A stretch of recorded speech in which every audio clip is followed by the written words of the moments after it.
Brother అశోకేనా? Brother అందరికి praise lord. Praise lord కుమారన్న. ఉదయకాలన దేవుని సన్నిధిలో చేరువచ్చిన మీకు అందరు కూడా ప్రభు అయిన యేసుక్రీస్తు వారి నామంలో శుభాకాంక్షలు తెలియపరుస్తున్నాను. దేవుడు తన సన్నిధి కాంతి మన మీద ఉదయింపజేసి తన యొక్క సన్నిధి ద్వారా మనల్ని ఈ దినమంతలో నడిపించును గాక. రండి మనందరం కలిసి ఈ దినమంతటి కొరకై ఒక వాక్య భాగాన్ని చదువుకుంటాం. కొరింథీయులకు రాసిన మొదటి పత్రిక 9వ అధ్యాయము, మొదటి కొరింథీ 9వ అధ్యాయము 26వ వచనం. మొదటి కొరింథీయులకు రాసిన పత్రిక 9వ అధ్యాయము 26వ వచనాన్ని అందరం కలిసి చదువుకుంటాం. కాబట్టి నేను గురి చూడని వాని వలె పరిగెత్తువాడును కాను. మరొకసారి చదువుకుంటాం అందరం కలిసి.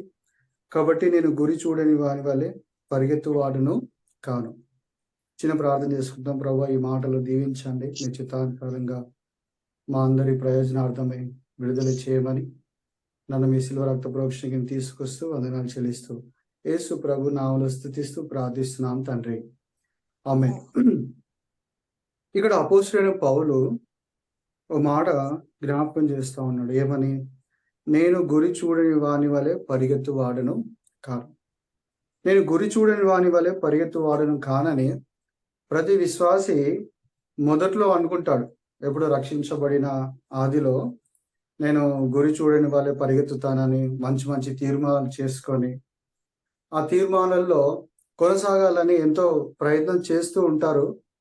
కానీ ఆ తీర్మానాల్లో నిలబడలేక ఆయా రకాలైన వాటిలో బంధించబడి ఆయా రకాలైన ఉచ్చులో చిక్కుకొని ఆయా రకాలైన బంధకాల్లో బంధించబడినటువంటి వారిగా చాలా మంది విశ్వాసులు మనం చూస్తాం. తద్వారా తెలిసే విషయం ఏంటంటే వారు బంధించబడినటువంటి వారై ముందుకు మరి కొనసాగలేనటువంటి వారిగా వారి విశ్వాస యాత్రలో మనం చూస్తాం. అయితే దేవుడు ఎంత ప్రేమ గలవాడు, ఎంత దయగలవాడు అంటే దేవుని వాక్యంలో మన కొరకు సమస్తాన్ని లిఖించి ఆయన రాసి ఉంచి ఉన్నాడు. ఎలాంటి బంధకాల్లోనైనా, ఎలాంటి బానిసత్వంలోనైనా, ఎలాంటి చిక్కులోనైనా ఉన్నటువంటి వారిని విడిపించుట కొరకు దేవుని వాక్యం శక్తి కలదని నేను చెప్పాలనుకుంటున్నాను. ఉదాహరణకి చాలా మందికి రకరకాలైన ఎడిక్షన్స్ ఉంటాయి. వాటిలో నుంచి విడుదల పొందాలని చాలా మంది ప్రయత్నం చేస్తూ ఉంటారు. ఉదాహరణకి ఫోనోగ్రఫీ ఒక ఎడిక్షన్, తర్వాత డ్రింకింగ్ ఒక ఎడిక్షన్, తర్వాత ఇంకా డ్రగ్స్ ఇదొక ఎడిక్షన్స్, ఇంకా ఇలాంటివి చాలా రకాలైన ఎడిక్షన్స్ లో ఉంటారు. ఎవరంటే దేవుని బిడ్డలే. అన్యులు ఉంటారు, అది మామూలే. కానీ దేవుని బిడ్డలు కూడా ఇట్లాంటి వాటిలో మరి ఉండేటటువంటి వారిగా ఉంటారని నేను జ్ఞాపకం చేయాలనుకుంటున్నాను. అయితే వీటన్నిటి నుంచి ఒకవేళ విడుదల పొందాలన్నా, లేకపోతే స్వతంత్రునిగా చేయబడాలన్నా ఒక 3 విషయాలు మనం గమనించుకోవాల్సిన అవసరత ఎంతైనా ఉన్నది. ఒక 3 విషయాలు మనం గమనించుకోవాల్సిన అవసరత ఎంతైనా ఉన్నది. ఒకవేళ మనం ఆ 3 విషయాలు గమనించుకుంటే సులువైన విధానంలోనే మనం చిక్కుకున్న చిక్కులో నుంచి, మనం బంధించబడిన బంధకాల్లో నుంచి, మనము మరి ఇరుకున్న ఊబిలో నుంచి సులువైన విధానంలోనే మనం బయటికి రాగలం. చూడండి, మొట్టమొదటిగా మనము కోరుకున్న దాని యొక్క విలువ ఎంతో మనం గమనించుకోగలగాలి. మొట్టమొదటిగా మనం ఏదైతే కోరుకున్నామో దాని యొక్క విలువ ఎంత అనేది మనం గమనించుకోగలగాలి. రెండోదిగా మనం కోరుకున్న ఆశ, అది ఆశనా లేకపోతే దురాశనా అనేది మనం తెలుసుకోగలగాలి. రెండోదిగా మనం కోరుకున్నది ఆశనా లేకపోతే దురాశనా అనేది మనం తెలుసుకోగలగాలి. మూడోదిగా యథార్థంగా మనం దాని నుంచి మరి విడుదల కొరకు కోరుకుంటున్నామా దేవుణ్ణి అనేది మనం గమనించుకోవాలి. ఒకవేళ ఈ 3 విషయాలు మనం గమనించుకోగలిగితే అపోస్తలుడైన పౌలు వలె నేను కూడా గురి చూడనటువంటి వాని వలె పరిగెత్తట్లేదు, నాకంటూ గురి ఉందని మనం కూడా చెప్పగలం. అయితే ఎప్పుడు మనం చెప్పగలం అంటే ఈ విషయాల యొక్క గమనిక లేకపోతే గ్రహింపు మనం కలిగినటువంటి వారముగా ఉన్నప్పుడు మాత్రమే మనము అలాగ చెప్పగలం. ఉదాహరణకి నీవు కోరుకున్న దాని యొక్క విలువ ఎంత అనేది మన జీవితంలో మనం గుర్తించాలి. చాలాసార్లు అది జరగదల. ఏదైనా ఒకటి జరిగితే చాలా అనుకుంటాం, కానీ నేను కోరుకున్న దాని యొక్క విలువ ఎంత అనేది మనం గమనించాం. చూడండి, ఉదాహరణకి ఆదికాండం 2వ అధ్యాయం, ఆదికాండము 2వ అధ్యాయం ఎవరైనా చదివి సాయం చేయండి. ఆదికాండం 2వ అధ్యాయము 17వ వచనం. ఆదికాండం 2వ అధ్యాయం 17వ వచనం. అయితే మంచి చెడ్డలు తెలివినిచ్చు వృక్ష ఫలములను తినకూడదు, నీవు వాటిని తిను దినమున నిశ్చయముగా చచ్చెదవని నరునికి ఆజ్ఞాపించెను. చూడండి, దేవుడు ఆజ్ఞాపించాడు ఏమని? ఈ పండు తింటే నువ్వు చచ్చేదవని ఆజ్ఞాపించాడు. ఇప్పుడు రండి, ఇదే ఆదికాండం 3వ అధ్యాయం 6వ వచనం చదవండి. స్త్రీ ఆ వృక్షము ఆహారమునకు మంచిదియు, కన్నులకు అందమైనదియు, వివేకమిచ్చు రమ్యమైనదియు యుండుట చూచినప్పుడు ఆమె దాని ఫలములలో కొన్ని తీసుకొని తిని తనతో పాటు తన భర్తకును ఇచ్చెను. అతను కూడా చూడండి, చాలండి. చూడండి, ఇక్కడ మనం గమనిస్తే అవ్వ పండు తిన్నప్పుడు తన యొక్క గ్రహింపు ఎలా ఉన్నదో చూద్దాం. ఇక్కడ ఆమె ఏమంటుందంటే, అది కన్నులకు అందమైనది, వివేకమిచ్చు రమ్యమై ఉన్నదని చూచి ఆ పండ్లు తీసుకొని తిన్నదంట. తనతో పాటు తన భర్త కూడా ఇచ్చిందంట. అంటే దాని యొక్క కాజ్ ఆమె చూడలేకపోతుంది. అలానే మనం కూడా దేవుని బిడ్డలముగా గురి చూడనటువంటి వారి వల్ల పరిగెత్తాలి. ఒకవేళ పరిగెత్తట్లేదని చెప్పాలి అంటే మనం కోరుకున్న వాటి యొక్క విలువ ఎంతో తెలుసుకోగలగాలి. ఇప్పుడు అవ్వ యొక్క గ్రహింపులో ఉన్న విలువ ఏంటంటే, అది అందమైనది, వివేకం ఇచ్చే రమ్యమైనది. అంతే ఆమె విలువ కట్టింది. ఆ విలువను తాను ఏం చేసింది? తీసుకుని తిన్నది. అయితే ఇప్పుడు దాని యొక్క విలువను ప్రభు ఏం చెప్తున్నాడు అంటే, ఆదికాండం 2వ అధ్యాయం 17వ వచనంలో, నువ్వు నిశ్చయముగా చచ్చెదవు, నువ్వు నిశ్చయముగా చచ్చెదవు. అలానే మన జీవితంలో మనం కూడా కోరుకున్న వాటిలో దాని యొక్క విలువ ఏంటనే మనం గమనించుకోగలిగితే, సులువైన విధానంలోనే మనం ఎలాంటి బంధకంలో చిక్కుకున్నా, ఎలాంటి బానిసత్వంలో చిక్కుకున్నా, ఎలాంటి చిక్కులో మనం చిక్కుకున్నా సులువైన విధానంలోనే మనం బయటికి రాగలం. చాలాసార్లు మనం అటువంటి గ్రహింపు మనం కలిగి లేనటువంటి వారంగా ఉంటాం. అందుకే దేనంటే దాన్ని చూస్ చేసుకొని, దేనంటే దాన్ని వెంబడించి చివరికి మధ్యలో ఆగిపోయేటటువంటి వారంగా ఉంటాం. దీనికి మంచి ఉదాహరణ ఎవరంటే యూదా, ఇస్కరియోతు యూదా. యేసు ప్రభు వారితో పాటు ఉన్నాడు, కానీ తాను ఏం కోరుకున్నాడు అనేది చాలా ప్రాముఖ్యమైన విషయం. తాను ధనాన్ని కోరుకున్నాడు, మధ్యలోనే ఆగిపోయాడు. కానీ యేసు ప్రభు వారు నిత్య జీవము, సర్వ సమృద్ధి కలిగిన వాడన్న సంగతిని తాను కోరుకోలేకపోయాడు. కాబట్టి మన జీవితంలో నువ్వు ఎలాంటి వాటిలో చిక్కుకున్నప్పుడు ఒక విషయం గుర్తుపెట్టుకోవాలి, ఏంటంటే దాని యొక్క విలువ ఎంత, దాని తర్వాత వచ్చే విలువ ఎంత అనేది మనం తెలుసుకోగలగాలి. ఇప్పుడు అవ్వ విలువ తెలుసుకోలేకపోయింది, పండు తిన్నది, తన ద్వారా తనకు లోకానికి వినాశనం అనేది తీసుకొని వచ్చింది. కాబట్టి మనము కోరుకునే వాటి యొక్క విలువ ఎంతనో మనం గమనించుకోగలిగితే, దాని తర్వాత వచ్చే విలువ ఎంతనో మనం తెలుసుకోగలిగితే, సులువైన విధానంలోనే మనం బయటికి రాగలమని దేవుని వాక్యం మనకు జ్ఞాపకం చేస్తుంది. అంత మాత్రమే కాదు, చూడండి 2వ సమూయేలు గ్రంథము 12వ అధ్యాయం 2వ సమూయేలు గ్రంథం 12వ అధ్యాయం 21వ వచనం చదవండి. 2వ సమూయేలు 12:21. అతని సేవకులు బిడ్డ జీవముతో ఉండగా ఉపవాసముండి దాని కొరకు ఏడ్చుచుంటివి గాని అది మరణమైనప్పుడు లేచి భోజనము చేసేటివి, నీవిలాగు చేయుట ఏమని దావీదును అడగగా, చూడండి, దావీదు స్నేహితులు అడుగుతున్నారు ఏమనంటే, ఆ బిడ్డ మరి జీవంతో ఉన్నప్పుడు నువ్వు ఉపవాసం ఉన్నావు, ఏడ్చావు, మంచిదే. కానీ ఇప్పుడు ఆ బిడ్డ చనిపోయిన తర్వాత నువ్వు లేచి భోజనం చేస్తున్నావు, ఇది ఏంటి అని అడుగుతా ఉన్నాడు. ఎవరు ఆ బిడ్డ అంటే 16-17 వచనాలు చదవండి. యెహోవా ఊరియా భార్య దావీదునకు కనిన బిడ్డను మొత్తినందున అది బహు జబ్బుపడెను. దావీదు ఉపవాసముండి లోపలికి పోయి రాత్రంతయు నేలపడి యుండి బిడ్డ కొరకు దేవుణ్ణి బతిమాలగా, ఇంటిలో ఎన్నికైన వారు లేచి అతనిని నేల నుండుట లేవనెత్తుటకు వచ్చిరి గాని అతడు సమ్మతింపగా వారితో కూడా భోజనం చేయకుండెను. చూడండి, అప్పటి వరకు ఆ బిడ్డ కొరకు ఏడ్చాడు, లేవలేకుండా కూర్చున్నాడు, వాళ్ళతో పాటు సమ్మతించకుండా భోజనం చేయడానికి వెళ్ళలేదు. ఎప్పుడైతే బిడ్డ చనిపోయాడో తిరిగి లేచాడు. తిరిగి లేచిన తర్వాత ఇప్పుడు 22-23 వచనాలు దయచేసి చదవండి. అతడు బిడ్డ ప్రాణముతో ఉన్నప్పుడు దేవుడు నా యందు కనికరించి వాణ్ణి బ్రతికించునేమో అనుకొని నేను ఉపవాసముండి ఏడ్చుచుంటిని. ఇప్పుడు చనిపోయెను గనుక నేనెందుకు ఉపవాసముండవలెను? వానిని తిరిగి రప్పించగలనా? నేను వాని యొద్దకు పోవుదును గాని వాడు నా యొద్దకు మరలా రాడని వారితో చెప్పెను. చూడండి, ఇక్కడ మనం చదువుకునే మాటల్లో మరి దావీదు గ్రహింపు చూడండి. దావీదు ఆ బిడ్డ కొరకు ఏడ్చాడు. ఆ బిడ్డ చనిపోయిన తర్వాత లేచాడు, స్నానం చేసుకున్నాడు, భోజనం చేశాడు. ఇలా లోకంలో ఎక్కడ జరగదు. అందుకే దావీదు జీవితంలో మరి మనం గమనిస్తే దావీదు మరి ఎలాంటి గ్రహింపు కలిగి ఉన్నాడు, ఎలాంటి వాటిని కోరుకున్నాడు, దాని యొక్క విలువ ఏంటో దావీదు తెలుసుకోగలిగాడు. అందుకని దావీదు లోకంలో ఉండే అందరిలాగా దుఃఖముఖుడు అవ్వడం కానీ, చింతించడం కానీ, ఏడవడం కానీ చేయలేదు. కాబట్టి ఈ రోజు నువ్వు ఎలాంటి బంధకంలో ఉన్నా, బానిసత్వంలో ఉన్నా, మరి ఊబిలో చిక్కుకొని ఉన్నా, వాటన్నిటిలో నుంచి బయటికి రావాలంటే మొట్టమొదటిగా దాని యొక్క విలువ ఏంటో మనం తెలుసుకోవాలి. ఎప్పుడైతే దాని యొక్క విలువ మనం తెలుసుకుంటామో, మనం సులువైన విధానంలోనే మనం బయటికి వచ్చేటటువంటి వారంగా ఉంటాం. చాలా సందర్భాలు అలా జరగదు, కానీ అలా మనం తెలుసుకోగలిగితే, అలాంటి గ్రహింపు మనకు రాగలిగితే, మనము సులువైన విధానంలో బయటికి వచ్చేటటువంటి వారంగా ఉంటాము. చూడండి,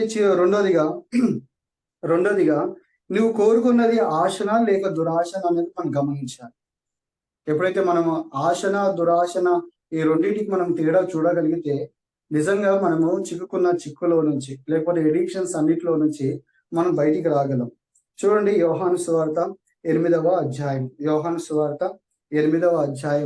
32వ వచనం చదవండి. యోహాను 8:32. అప్పుడు సత్యము మిమ్మును స్వతంత్రులుగా చేయునని చెప్పగా, అప్పుడు సత్యం మిమ్మల్ని స్వతంత్రులుగా చేయనని చెప్పగా, తర్వాత 31వ వచనం. కాబట్టి యేసు తనను నమ్మిన యూదులతో, మీరు నా వాక్యమందు నిలిచిన వారైతే నిజముగా నాకు శిష్యులయ్యుండి సత్యమును గ్రహించెదరు. చూడండి, యేసు ప్రభువు చెప్పే మాట ఏంటంటే, నా వాక్యమందు మీరు నిలిచి ఉంటే నిజంగా మీరు స్వతంత్రులై ఉంటారు, లేకపోతే సత్యాన్ని గ్రహిస్తారని దేవుని వాక్యము మనం జ్ఞాపకం చేయడం చూస్తున్నాం. ఉదాహరణకి మరి ఆశకు దురాశకు మనం ఒకవేళ తేడా తెలుసుకోవాలి అంటే దేవుని వాక్యం దగ్గరికి రావాలి.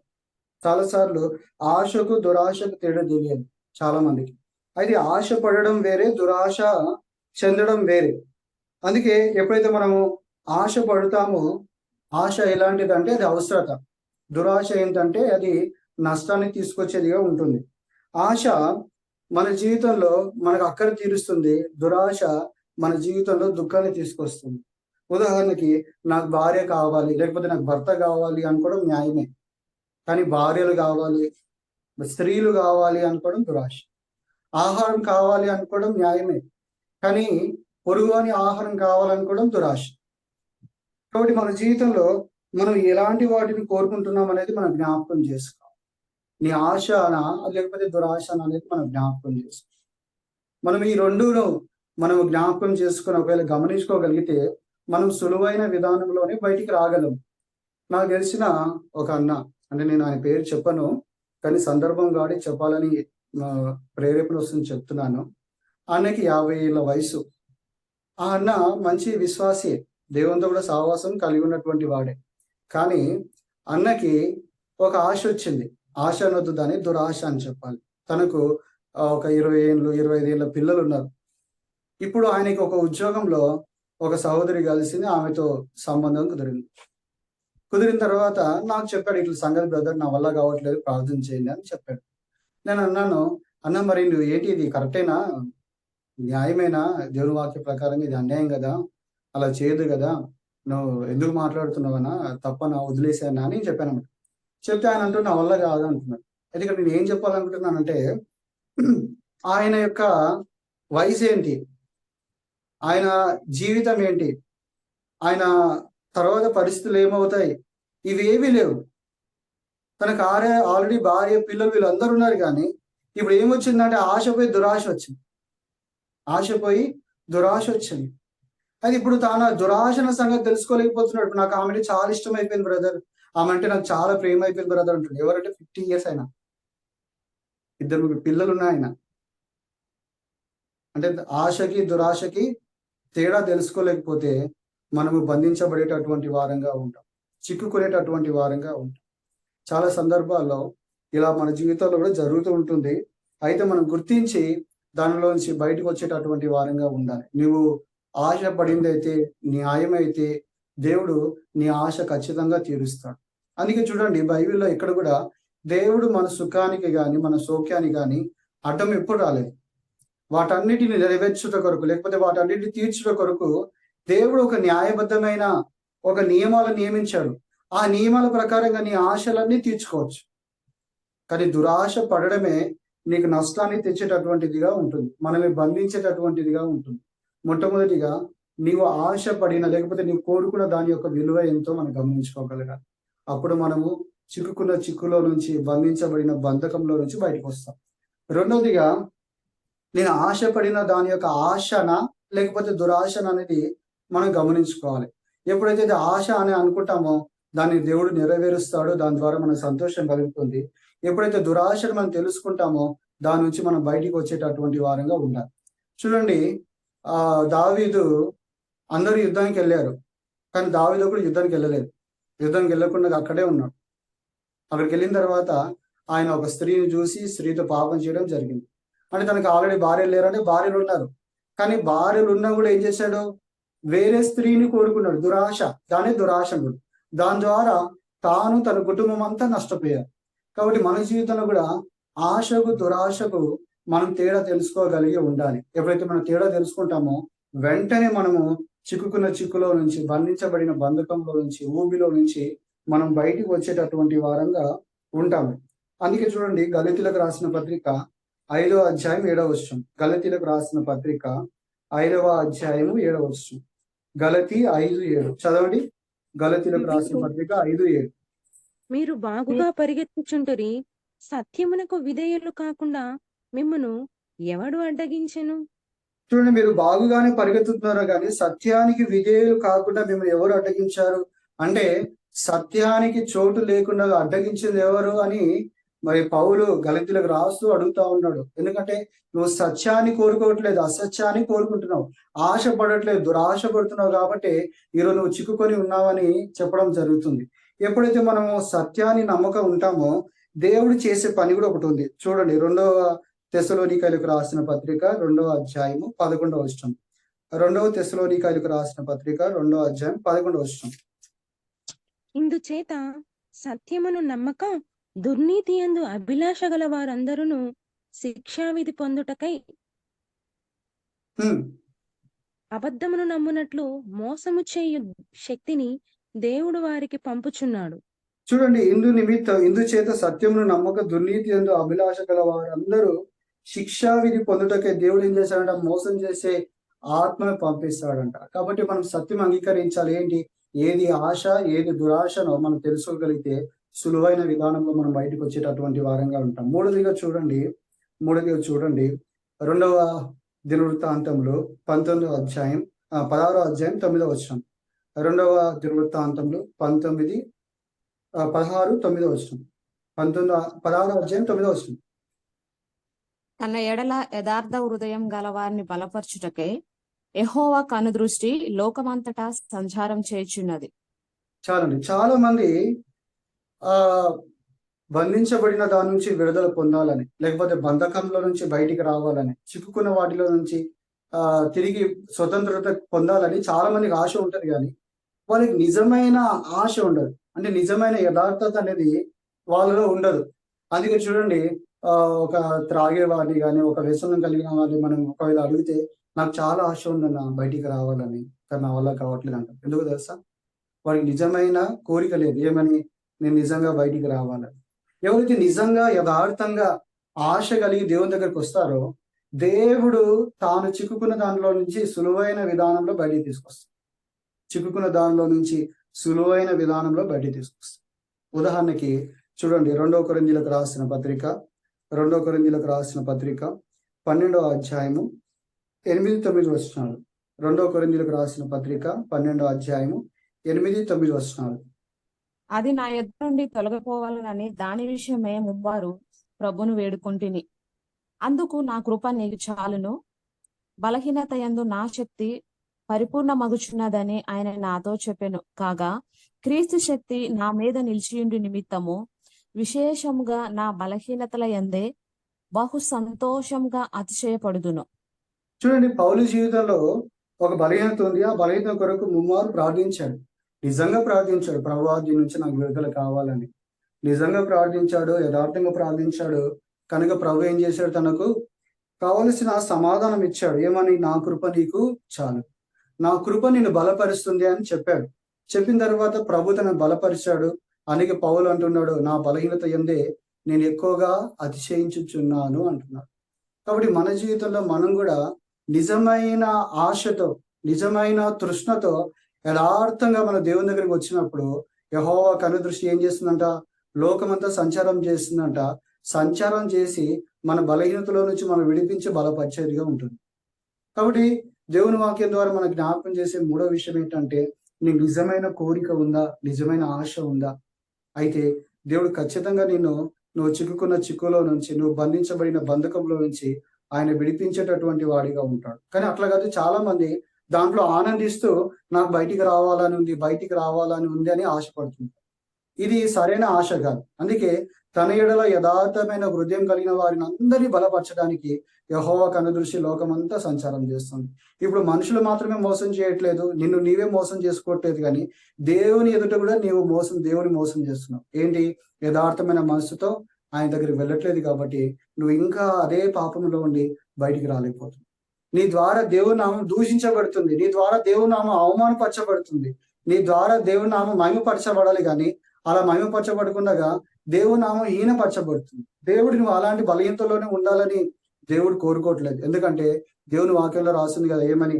ఆయన బలహీనుల కొరకు కూడా చనిపోయాడు. ఎందుకు? మనల్ని బలపరచాలని, మనల్ని విడిపించాలని.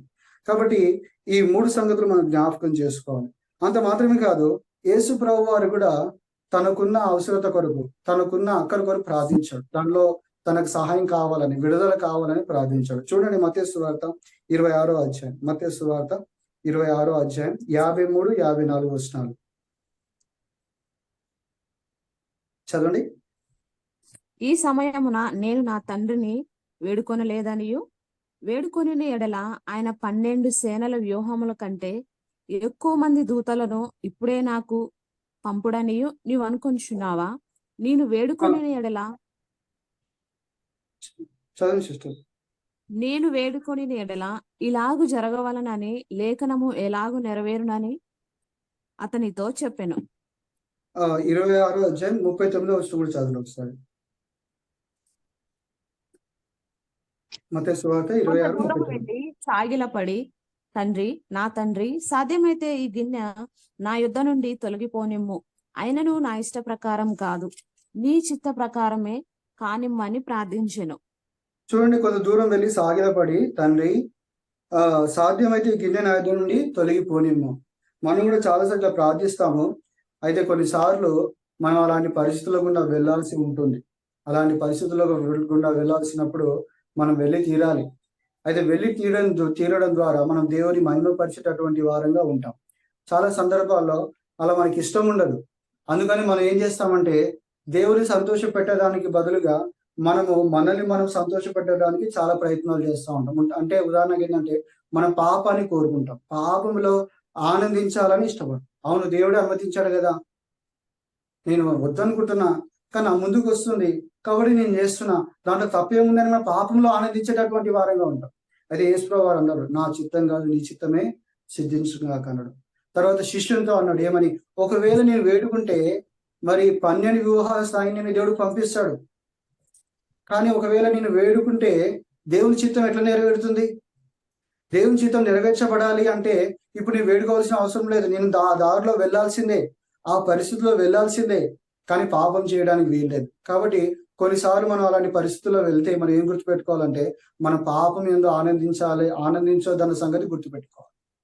3 సంగతులు చూసాం. ఒకవేళ నీవు కూడా గురి చూసినటువంటి వాడిగా పరిగెత్తాలి అంటే, బంధకంలో చిక్కుకోకుండా, బానిసత్వంలో చిక్కుకోకుండా, ఊబిలో మరి చిక్కుకోకుండా, ఒకవేళ నువ్వు ఉండకుండా బయటికి రావాలని, లేకపోతే స్వతంత్రత పొందాలని ఆశ ఉంటే మాత్రము ఖచ్చితంగా ఈ 3 విషయాల యొక్క గమనిక మన జీవితంలో కలిగి ఉండాలి. మొట్టమొదటిగా అవ్వ ఆ పండు యొక్క విలువ తెలుసుకోలేదు. అందుకే పండు తిన్నది, అది కన్నులకు మంచిది అనుకున్నది, తన భర్త కూడా ఇచ్చింది, తన భర్త కూడా తిన్నాడు. దాని తర్వాత దాని యొక్క విలువ దేవుడు చెప్తున్నాడు, ఏమని? నువ్వు నిశ్చయంగా చచ్చడు. కాబట్టి మనం కోరుకున్న వాటి యొక్క విలువ ఏందో మనం తెలుసుకోగలగాలి మొట్టమొదటిగా.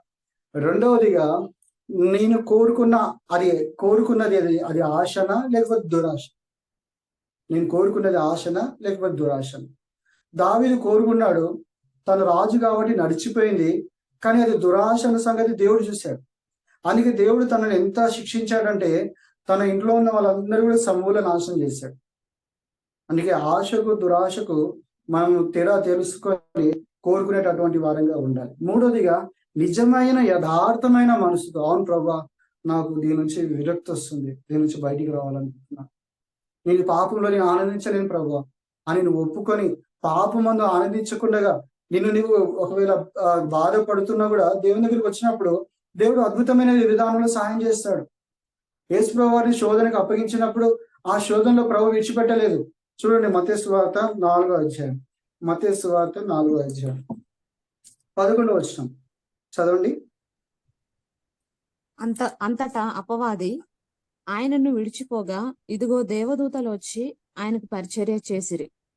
దేవదూతలు వచ్చి ఏం చేశారంట? పరిచర్య చేశారంట. మార్కు సువార్త 1వ అధ్యాయం 13వ వచనం చదవండి. మార్కు సువార్త 1వ అధ్యాయం 13వ వచనం. ఆయన సాతాను చేత చదువు సిస్టర్.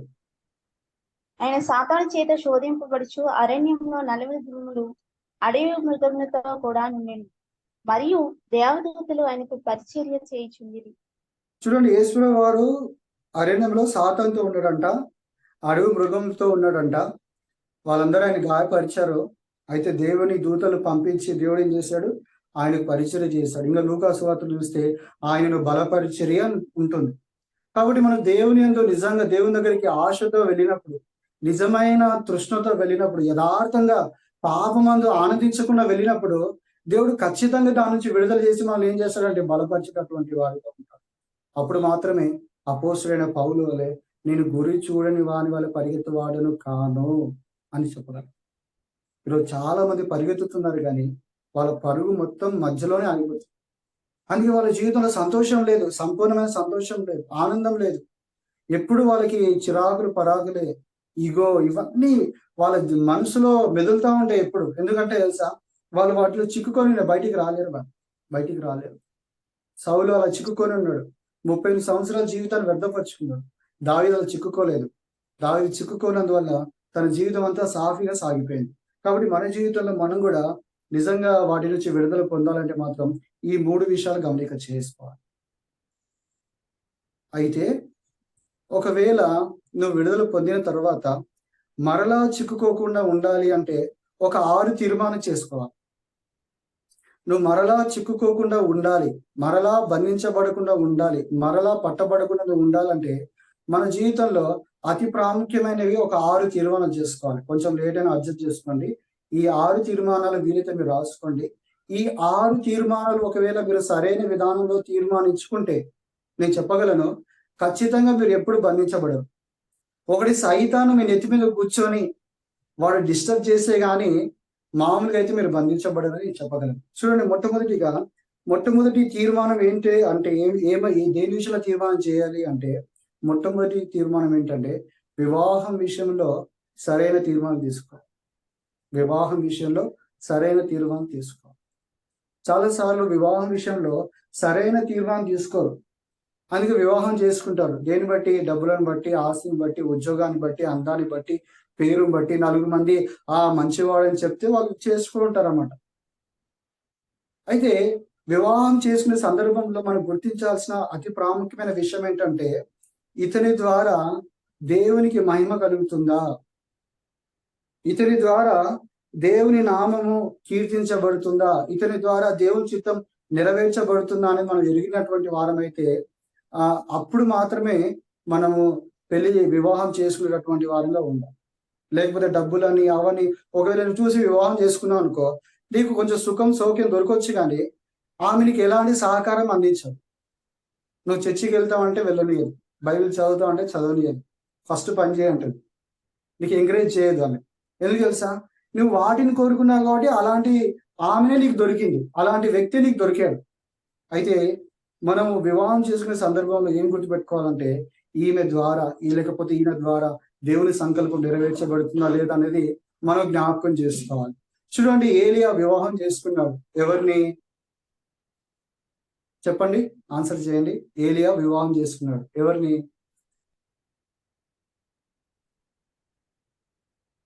చెప్పాలి, ఎవరైనా ఏలియా ఆన్సర్. చేసుకోలేదు కదన్నా. ఏంటండి? ఏలియా మ్యారేజ్ చేసుకోలేదు కదా. సార్ క్షమించండి, యెషయా వివాహం ఫస్ట్ చేసుకున్నాడు. యెషయా వివాహం చేసుకున్నాడు. ఎవరు వివాహం చేసుకున్నాడు అంటే గోమెర్ వివాహం చేసుకున్నాడు. ఒకవేళ మన గోమెర్ గురించి మనం ఆలోచిస్తే ఆమెలో ఎటువంటి క్వాలిటీస్ లేవు. కానీ ఒకటి ఏంటంటే ఆమె ద్వారా దేవుడి సంకల్పం నెరవేర్చబడుతుందని ఆయన వివాహం చేసుకున్నాడు. హోషేయ వివాహం చేసుకున్నాడు.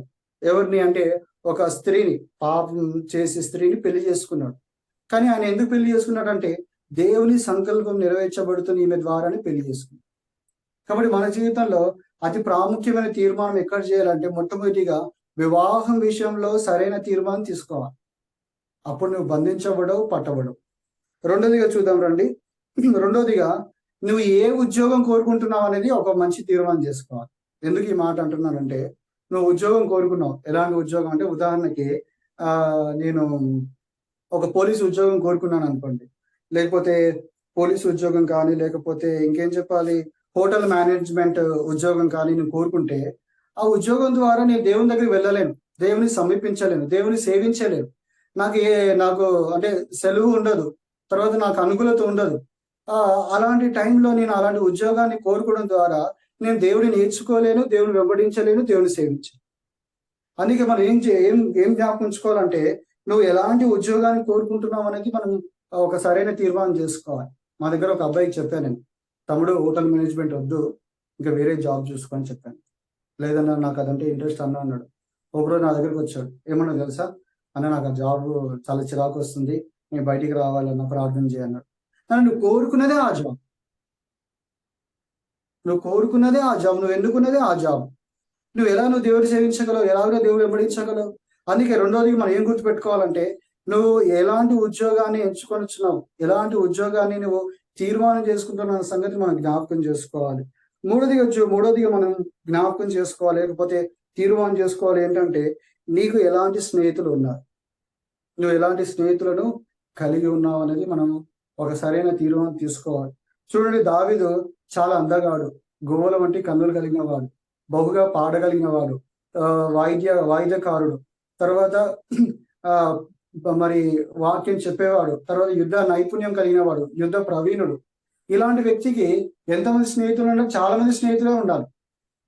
మీరు గమనిస్తే దావీదుకు స్నేహితుడు ఎవరంటే ఒకే ఒక వ్యక్తి. ఎలాంటి స్నేహితుడు అంటే తనలాంటి నీతిని కలిగినటువంటి వాడు, తనలాంటి న్యాయం కలిగినటువంటి వాడు, తనలాంటి పరిశుద్ధత కలిగినటువంటి వాడు, తనలాంటి యథార్థత కలిగినటువంటి వాడు ఒకే ఒక స్నేహితుడు ఉన్నాడు దావీదుకి. అందుకే ఆ యొక్క మంచి స్నేహం యొక్క తీర్మానంలో మనం చూస్తే, వాళ్ళ మధ్యలో ఉండే ఆ ఉడంబడికను చూస్తే, ఆ ఉడంబడిక ఏం జ్ఞాపకం చేస్తుంది అంటే క్రీస్తు ప్రేమని జ్ఞాపకం చేస్తుంది. ఆ త్యాగం ఏం జ్ఞాపకం చేస్తుందంటే క్రీస్తు త్యాగానికి జ్ఞాపకం చేస్తుంది. ఆ ప్రేమ దేనికి జ్ఞాపకం చేస్తుందంటే క్రీస్తు ప్రభుల వారు మనకు చూపిన ఆ ప్రేమను జ్ఞాపకం చేస్తుంది. కాబట్టి నీకు ఉన్న స్నేహితులు ఎలాంటి వారు? నీకు చుట్టూ చాలా మంది స్నేహితులు ఉండొచ్చు, కానీ ఇలాంటి స్నేహితులు ఉండారా? నిజమైన స్నేహితులు ఏం చేస్తారంట? విడువక ప్రేమిస్తారంట. దావీదు జీవితంలో పరిస్థితులు అన్ని ఎట్లా ఉన్నా కూడా యోనాతాను ఎప్పుడు కూడా దావీదును విడిచిపెట్టినటువంటి వాడిగా మనం చూడం. కాబట్టి వాళ్ళని మరణమే ఎడబాసింది, ఇంకా వేరే ఏది కూడా ఎడబాయలేదు. కాబట్టి మూడోదిగా మనం ఏం తీర్మానం చేసుకోవాలంటే నీ స్నేహితులు ఎలాంటి వారు. నాలుగోది మనం జ్ఞాపకం చేసుకోవాల్సిన విషయం ఏంటంటే, నువ్వు ఎలాంటి వ్యక్తులతో సహవాసం కలిగి ఉన్నావు, ఎలాంటి వ్యక్తులతో సహవాసం కలిగి ఉండాలని తీర్మానం చేసుకున్నావు. చాలా సందర్భాల్లో ఎలాంటి వ్యక్తులతో మనం సహవాసం కలిగి ఉంటామంటే, మనసుకు నచ్చిన, మనకు చెవులకు వినడానికి నచ్చినటువంటి వారిని మనం ఎంచుకుంటాం. కానీ యోబు యొక్క జీవితం మనం గమనిక చేసుకుంటే, యోబుకు 5-6 మంది స్నేహితులు ఉన్నారు. కానీ యోబు గురించి ఒకసారి మనం ఆలోచిస్తే, యోబు ఆ దేశమందు బహు ధనవంతులకు బహుమంది స్నేహితులు ఉంటారని దేవుని వాక్యంలో ఉంది. బహుమంది తనతో సహవాసం చేస్తారని దేవుని వాక్యంలో ధనవంతులతో. కానీ యోబు జీవితంలో చూస్తే ఒక 5-6 మందే కనిపిస్తారు. ఈ 5-6 మంది కూడా మరి ఒకానొక సందర్భంలో యోబుకున్న అన్నీ పోయాయి. చివరి భార్య వచ్చింది, యోబుని దూషించి దేవుని దూషించి మరణం కామని చెప్పి ఆమె కూడా వెళ్ళిపోయిన తర్వాత ఇప్పుడు ఈ సహవాసం చేసే వీళ్ళందరూ వచ్చారు. వచ్చిన వెంటనే మనలాంటి వాళ్ళు అయితే నువ్వు అట్లా ఇట్లా అని అనేవాళ్ళు. కానీ యోబు స్నేహితులు ఎట్లాంటి సాహసం కలిగినటువంటి వారంటే వాళ్ళందరూ వచ్చిన వెంటనే 7 రోజులు కూర్చొని ఏడ్చారండి. ఫస్ట్ 7 రోజులు యోబుతో కూర్చొని ఏడ్చారు. ఈరోజు ఎవరైనా మనతో పాటు కలిసి ఒక 2-3 రోజులు ఉండగలరా, ఏడవగలరా, మనతో పాటు చేయగలరా అంటే చేయలేరని చెప్పొచ్చు. కాబట్టి దేవుని వాక్యం కూడా మనకి ఏం జ్ఞాపకం చేస్తుందంటే నీతిని, భక్తిని, విశ్వాసమును వెంటాడే వారితో కలిసి ప్రార్థన చేయండి, అలాంటి వ్యక్తులతో సహవాసం చేయండి అని దేవుని వాక్యం మనకి జ్ఞాపకం చేస్తుంది. కాబట్టి సహవాసం విషయంలో కూడా సరైన తీర్మానం మనం తీసుకోవాలి. చాలా సందర్భంలో సహవాస విషయంలో సరైన తీర్మానం తీసుకోకుండా మనం ఏం చేస్తామంటే మన మార్గాన్ని విడిచిపెట్టి, మన గురిని విడిచిపెట్టి మనం తప్పిపోయేటటువంటి వారు. అందుకే అందరితో మనము సహవాసం చేయకూడదండి. బైబిల్ కూడా అదే చెప్తుంది, అందరితో కూడా సహవాసం చేయమని చెప్పట్లేదు. ఇప్పుడు యోబు స్నేహితులు లేకపోతే యోబుతో కూడా సహవాసం చేసేటటువంటి వారు ఎట్లాంటి వాళ్ళంటే యోబు ఎక్కడ తప్పిపోయాడో చూపించగలిగారు, ఎక్కడ పొరపాటుపడ్డాడేమో అని ఆ మాటలని డిస్కస్ చేస్తున్నాడు. ఎక్కడ దేవుని కంటే నీవే నీతిమంతుడుగా కనపరుచుకున్నావేమో చూసుకో అని అవన్నీ చెప్పారు. నిజమైన స్నేహితులు ఏం చేశారంటే మరి గాయపరుస్తారు. నిజంగా సహవాసం చేసేటటువంటి వారు ఎట్లా ఉంటారంటే ఇలానే ఉంటారండి. నీ సహవాసము ఎవరితో, అదొక తీర్మానం చేసుకోవాలి. తర్వాత ఐదోదిగా నీ శరీరాన్ని సుఖపెట్టాలని తీర్మానం చేసుకున్నావా, లేకపోతే కష్టపెట్టాలని తీర్మానం చేసుకున్నావా? చాలా సందర్భంలో మన శరీరాన్ని ప్రతి ఒక్కరు కూడా సుఖపెట్టాలని కోరుకుంటాం. అయితే సుఖపెట్టడం ద్వారా మనకు ఆత్మీయంగా నష్టం కలుగుతుంది, శారీరకంగా కూడా నష్టం కలుగుతుంది. అందుకే చాలా మంది చదువుకుంటారు కానీ ఒక ఉద్యోగం సంపాదించుకోలేరు, ఒక ఉద్యోగం సరిగా చేయలేరు, ఒక ఉద్యోగంలో కొనసాగలేరు. దీన్ని మనం ఏం జ్ఞాపకం చేసుకోవాలంటే వాళ్ళకి అంత కష్టం అంటే ఇష్టం లేదు. నా జీవితంలో నేను కూడా అట్లే చేశాను చాలా రోజులు. అయితే దేవుని వాక్యం మనకి ఏం జ్ఞాపకం చేస్తుందంటే 1 పేతురు రాసిన పత్రిక 4వ అధ్యాయం 1-2వ వచనంలో క్రీస్తు శరీరమందు శ్రమ పొందిరు గనుక మీరును అట్టి మనసును ఆయుధంగా ధరించుకోండి. ఒకవేళ శరీరమందు శ్రమ పొందితే అట్లాంటి వాడికి ఈ మనుజాశల మీద కోరిక ఏముండదంట, కేవలం దేవుని సంతోష పెట్టేటటువంటి జీవితం జీవిస్తున్నాడు. కాబట్టి మనం ఐదోదిగా చేసుకోవాల్సిన తీర్మానం ఏంటంటే నీ శరీరాన్ని మరి కష్టపెట్టడం కొరకు మనం తీర్మానం చేసుకోవాలి, సుఖపెట్టడం కొరకు అని తీర్మానం చేసుకోవాలి. చాలాసార్లు మనం ఇలాంటి తీర్మానం చేసుకొని మన జీవితాన్ని, మన చుట్టుపక్కల ఉండే వారి జీవితాలను కూడా నష్టపరిచేటటువంటి వారంగా మనం ఉన్నాం. అందుకే మనం కష్టపడి బైబిల్ చదవాలి, కష్టపడి ప్రార్థన చేయాలి, 1 గంట టైం కేటాయించాలి, మిగతా అన్ని క్యాన్సిల్ చేసుకొని. అప్పుడు మాత్రమే మనము మన జీవితాన్ని సరైన విధానం లీడ్ చేసి నేను గురి చూడని వాని వలే అని మనం చెప్పలేం. మనం గురి చూడని వాని వలే అని మనము చెప్పలేం. చివరిగా ఒక్క మాట చెప్పి నేను ముగిస్తాను.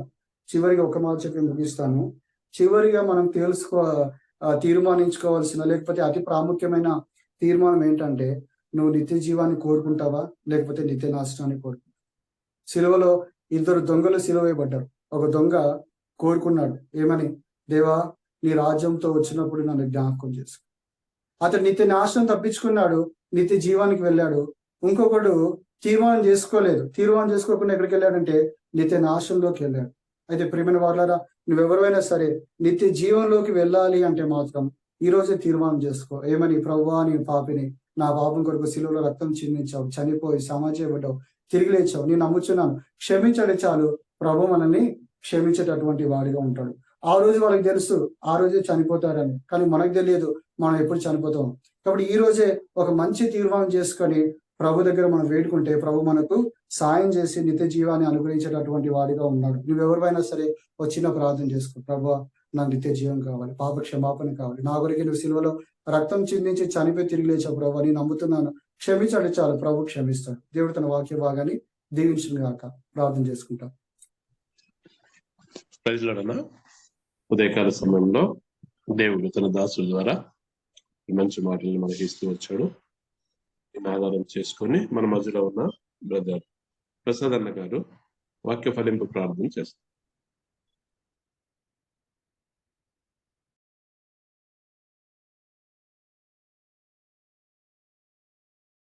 ప్రసాదరావు గారు ప్రార్థన చేస్తున్నాం. సరే అన్నా అన్న చేయండి. ప్రార్థన చేస్తున్నాం.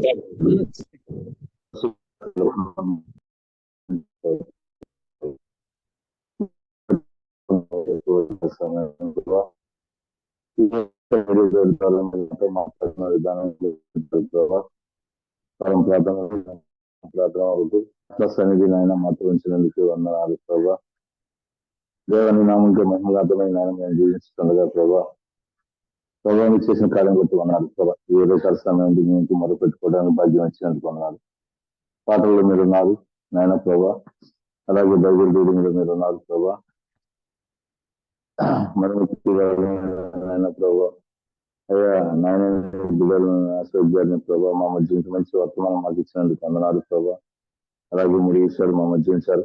ఏదైనా నాయన ప్రభా గురి లేని బ్రతుకుతుంది నాయన అంతేకాకుండా దేవుడు మీకు ఇచ్చిన నాయన అయ్యా ఎంత విలువైన అయ్యా నేను ఆత్మీయతను పోగొట్టుకుని ప్రభా కష్టాలు పాటించుకుంటాను ఆయన ప్రభా. ఆత్మీయతను పాడు చేసుకుంది ఎంతో పోతుంది. తన కుటుంబాన్ని కూడా పాడు చేస్తుంది.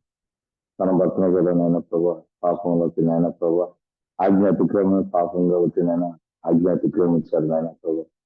అలా మేము ఉండకుండా ప్రభా మీరు ఇచ్చిన రక్షణ మేము విధేయులైన రక్షణ మేము కాపాడుకునే వారికి నన్ను మమ్మల్ని చేయండి. దేవానికి వందనాలు. మా మధ్య స్త్రీలను పిలువంచారు. నిజమైనా ప్రభా మధ్యలో ధనం చిక్కిపోయి ప్రభా అయ్యా నేను గురి తప్పిందైనా ప్రభా ప్రవర్తించినప్పుడు తను నేను ఆత్మహత్య చేసుకున్నాడు ప్రభా. అయ్యా అలా కాకుండా నాయన ప్రభా మంచి నాయన ప్రభా మీకు శిష్యులుగాను నాయన ప్రభా మీకు బిడ్డలుగాను మేము అందరం ఉండేటట్టు సహాయం చేయండి. అంతేకాకుండా దావీదుని మా మధ్య ఇష్టా ప్రభా నిజమైన దావీదునైనా ప్రభా తన జీవితకాలమై ఒకే ఒక పాపం చేశాడు. అది మాయం మచ్చగా ఉంటుంది ఆయన ప్రభా. దావీదునైనా ఉన్న తప్పుని ప్రభా క్షమించిన దేవుడు ప్రభా. అదే అంతేకాకుండా యథార్థత జరిగి నేను ఒప్పుకున్నాడు నేను ప్రభా. యథార్థతతో ఒప్పుకున్నాడు ప్రభా. దురాశకి మేము దూరంగా ఉండేటట్టు సహాయం చేయండి. నేత్రాశకి శరీరాశకి దూరంగా ఉండేటట్టు నన్ను మమ్మల్ని చేయండి ప్రభా. అయ్యా మీ దాసుల ద్వారా మేము మాట్లాడిన విధానాన్ని బట్టి వందనాలు ప్రభా. దావీదు ఏ విధంగా నాయన ప్రభా పాపం నుండి లోకాశుల నుండి బయటకు వచ్చాడు ప్రభా. అది కూడా మమ్మల్ని నాయన ప్రభా పాపం నుండి బయటికి తీసుకుని వచ్చిన దేవుడు ప్రభా. మీరు రక్తం నాయన ప్రభా మమ్మల్ని కడిగిన దేవుడు ప్రభా. అంతేకాకుండా నాయన ప్రభా అయ్యా మమ్మల్ని దర్శించిన దేవుడు నాయన సమయంలో దావీదు ఏ విధంగా నాయన ఆత్మ జీవితాన్ని కాపాడుకున్నాడో మాకు కూడా మేము ఆత్మ జీవితాన్ని కాపాడుకుని ప్రభా మీ నిత్య రాజ్యానికి వారసులుగా నన్ను మమ్మల్ని చేయండి ప్రభా. మీ బిడ్డలు నాయన అయ్యా 7 పాయింట్స్ చెప్పారు ఆయన. ఆ 7 పాయింట్స్ లో కూడా నాయన ప్రభా మేము సరైన తీర్మానం తీసుకునే వారిగా నన్ను మమ్మల్ని చేయండి ప్రభా. ఏదైనప్పటికీ నాయన మీ రాజ్యం నిత్య రాజ్యం వారసులుగా నన్ను మమ్మల్ని చేయండి ప్రభా. ఈ డైలీ ప్రతి కూడా మాతో మాట్లాడుతున్నందుకు వందనాలు ప్రభా. మా జాబులో మీరు తోడైందండి ప్రభా. మమ్మల్ని త్వరగా చేయండి ప్రభా. అయ్యా మా ప్రయాణాల్లో మీరు తోడైందండి. డైలీ బ్రెడ్ లో ఎవరైతే పార్టిసిపేట్ చేస్తున్న ప్రతి ఒక్క కుటుంబాన్ని కృతజ్ఞతలు జ్ఞాపకం చేసుకొని అయ్యా ప్రభా నీ సన్నిధిలో ఎక్కడ పాదాలు పట్టుకుని ఎదుర్కొద్దనట్టు మీరు ఇచ్చినట్టు వందనాలు ప్రభా. బలహీనంతో మురికి స్వస్థపరచండి. మంచి ఆరోగ్యాలు ఇవ్వండినైనా. ఎక్కడ ఎండ దెబ్బకినైనా వడ దెబ్బకు తగులుకుంటున్నాయినా ఆయన మీ కావుదాలు మీ హస్తం ఉంచండి నాయన. సమస్త గంట మహిమ మీరే పొందుకోమని వేసినామని వేడుకుంటున్నాం తండ్రి. ఆమేన్. మన మధ్యలో ఉన్నటువంటి అశోకన్న గారు ఆశీర్వాద ప్రార్థన. అశోక్ చక్రవర్తి అన్న మీటింగ్ లో ఉన్నారన్న వేరే దగ్గర. బ్రదర్ అశోక్ అన్న కుమారన్న ఇవ్వండి. మన తండ్రి దేవుని ప్రేమ ప్రభు యేసుక్రీస్తు వారి కృప పరిశుద్ధాత్మ దేవుని యొక్క అన్యోన్యమైన సహవాసం మనకు సకల పరిశుద్ధులను సదాకాలం తోడైండి నడిపించును గాక. ఆమేన్. అశోక్ అన్న అది ఎండ్ చేసేయండి అన్న. ఓకే.